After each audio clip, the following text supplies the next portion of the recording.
முதல் இந்த இடத்தில் பாலாவிற்கு நான் நன்றி சொல்ல கடமைப்பட்டிருக்கேன். ஏன் அப்படின்னா, நெறைய பேர் பாலாவ வந்துட்டு, இவன் வந்துட்டு போலி, ஸ்கேமு அப்படி இப்படி எல்லாம் சொன்னாங்க. எல்லாத்துக்கும் மேல அவன் வந்துட்டு ஒரு விளம்பர பிரியன். இவன் வந்துட்டு இதற்காகவே இருக்கான். அப்படி இப்படிலாம் நெறைய பேர் வந்துட்டு பாலாவ ரொம்ப வன்மமாகவே திட்டுனாங்க. ஆனாலும் இன்று வரையும் உதவி கொண்டே இருக்கிறான். அதற்காக என்னுடைய பலத்த கரங்கொலி ஃபர்ஸ்ட் நான் அவனுக்கு குடுத்துக்கிறேன். இவனை போன்ற ஒரு நல்ல மனிதன், ஒரு நல்ல ஆன்மா இருக்கிறத நான் ரொம்ப பெருமையா நினைக்கிறேன். ஏன்னா நிகழ்காலத்தில் இப்படி ஒரு பையனா? அப்படிதானே? எனக்கு ரொம்ப சந்தோஷமா இருக்குது பாலா.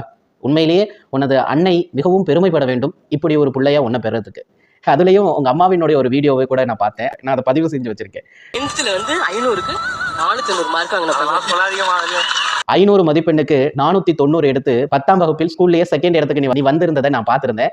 அந்த வீடியோவை தற்பொழுது பார்க்கும்பொழுது ஓகே ஜஸ்ட் ஷேர் பண்ணலாம் அப்படின்னு தோணுச்சு. இந்த பையனை நீர்ல போட்டா நீந்து, நிலத்துல விட்டா ஓடும். அது மாதிரி உங்க அம்மா சொல்லியிருக்காங்க இல்லையா, நீ டாக்டர் ஆகணும்னு ஆசைப்பட்டாங்கன்னு.